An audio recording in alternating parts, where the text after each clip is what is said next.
সাদিক কাইম ভাই তারপরে সিবগাতুল্লাহ ভাই আমাকে বলে যে কোনো একটা লাশ কেউকে নিয়ে এসে কবর নিয়ে এসে এখানে জানাজা নামাজ পড়া যায় কিনা। আমরা প্রথমে চেষ্টা করেছিলাম কোনো একটা লাশ নিয়ে আসার, কোনো একটা লাশ নিয়ে এসে এখানে জানাজা পড়ার চেষ্টা করছি। তো এই ক্ষেত্রে আপনার স্মরণ আছে কিনা, সায়েন্স ল্যাবের দিকে একজন শহীদ হন।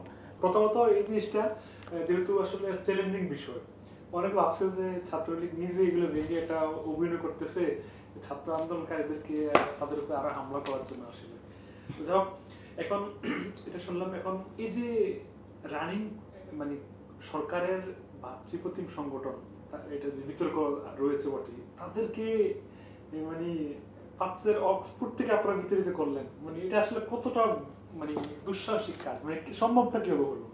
এটা থেকে তো হাজি সেলিমের একটা গ্রুপ থাকে বা সম্রাটের একটা গ্রুপ থাকে, তারপরে এটা সম্ভব কিভাবে হলো? এটা আসলে আল্লাহর ডিরেক্ট রহমত ছাড়া, সাহায্য ছাড়া সম্ভব ছিল না। কিন্তু আপনি একটা জিনিস খেয়াল করবেন যে দীর্ঘ ফ্যাসিবাদী আমলে, দীর্ঘ 16 বছরের আওয়ামী ফ্যাসিবাদী আমলে আপনার আমাদের একটা বড় জায়গায় একটা গ্যাপ ছিল, এটা একটা লিডারশিপের ক্ষেত্রে।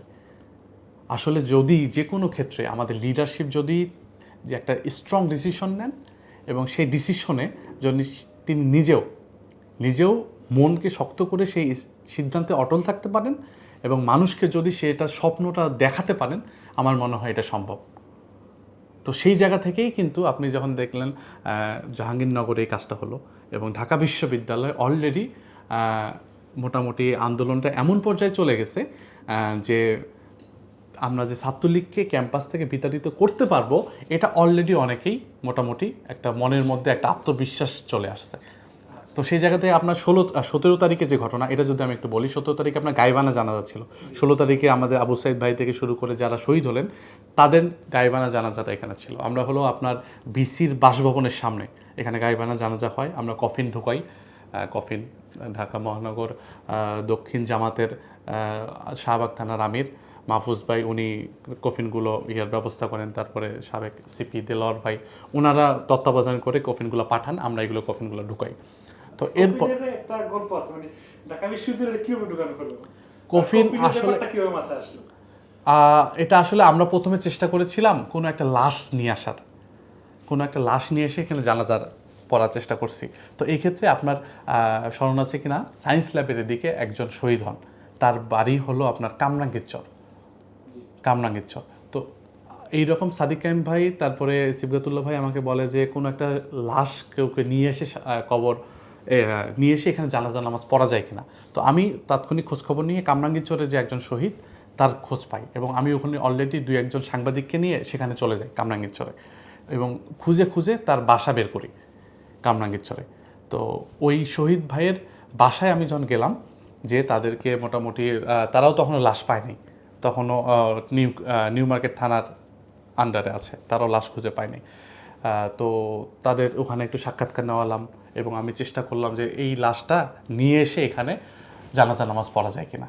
কিন্তু পুলিশ ছাড়ে না, আপনার নিউ মার্কেট থানার আন্ডারেই থাকে, ওরা পুলিশ ছাড়ে না। তো আমি ওখানে তাদের সাথে, পরিবারের সাথে কথা বলি, নিয়ে আসার চেষ্টা করি, শেষমেশ ব্যর্থ হই। তো সেই জায়গা থেকে তাৎক্ষণিকভাবে মোটামুটি একটা কফিন নিয়ে আসার প্ল্যানটা ভাইরা করে। তো এটা মানে ঢাকা বিশ্ববিদ্যালয়, এটা এক্স্যাক্টলি আমার এই মুহূর্তে ভুলে গেছি।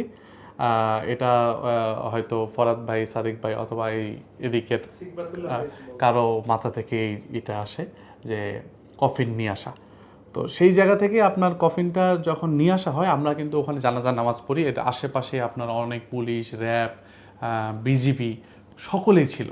তো জানাজা পড়ার সময় আমাদেরকে বাধা দেয় না, বা জানাজা পড়া শেষ করে আমরা যখন আপনার ভিজি চত্বর থেকে টিএসসির দিকে আমরা একটা মিছিল নিয়ে আমরা সামনের দিকে আগাই, কফিন মিছিল, কফিনগুলো নিয়ে। তো আমরা যখন আপনার কলা ভবনের দিকে বেশ আগাইছি, কিছু দূর এগিয়েছি, এই সময় এসে আপনার অলরেডি কিন্তু আপনার টিএসসির দিকটায় পুলিশের একটা বড় টিম ছিল এবং এইদিকে যেটা ছিল ভিসির বাসভবনের সামনে যে টিমটা ছিল, পুলিশ, র্যাব, বিজিবি, তারা হলো কি করে ঘিরে ফেলে। দুই দিক থেকে আমরা একটা মাঝখানে পড়ে যাই, একটা স্যান্ডউইচের মতো।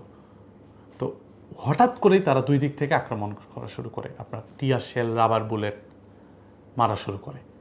তো ওইখানে তো আমাদের হাতে একটা লাঠিও নাই, আমরা তো ওখানে গেছি জানা যায়। তো এমন একটা অবস্থা, ওখানে কিন্তু অসংখ্য সাংবাদিক ভাইরা ছিলেন। আমি ভেবেছিলাম যে সাংবাদিক ভাইরা যেহেতু আছেন তাহলে ওনাদের কারণে হয়তো একটা তারা সেফ মানে ইয়ে করবেন, পুলিশটা হয়তো ওইভাবে আক্রমণে যাবে না। কিন্তু আমি দেখলাম যে সাংবাদিক যারাই থাকুক না কোনো কাউরে গোনার টাইম নাই, মানে পুলিশ এমনভাবে আক্রমণ করতেছে এবং মনে হচ্ছিল যে একটা পর্যায়ে যে আর হয়তো 2-4 মিনিট আমি যদি ওখানে থাকি আমি হয়তো অজ্ঞান হয়ে পড়বো। তো এই কারণে কোনো দিক দিয়ে কিন্তু যাওয়ার আর গেট খোলা নাই, কোনো দিক দিয়ে যাওয়ার সুযোগ নাই।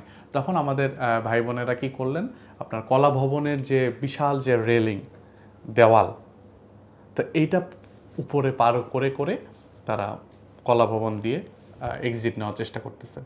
কিন্তু এত মানুষে সবাই তো যাওয়া সম্ভব না, একদম সিরিয়াল হয়ে গেল ওখানে। পরে দেখা গেল যে অনেকেই যাচ্ছেন। তো এই অবস্থায় আমরাও বেশ কয়েকজন আহত হলাম বিভিন্নভাবে।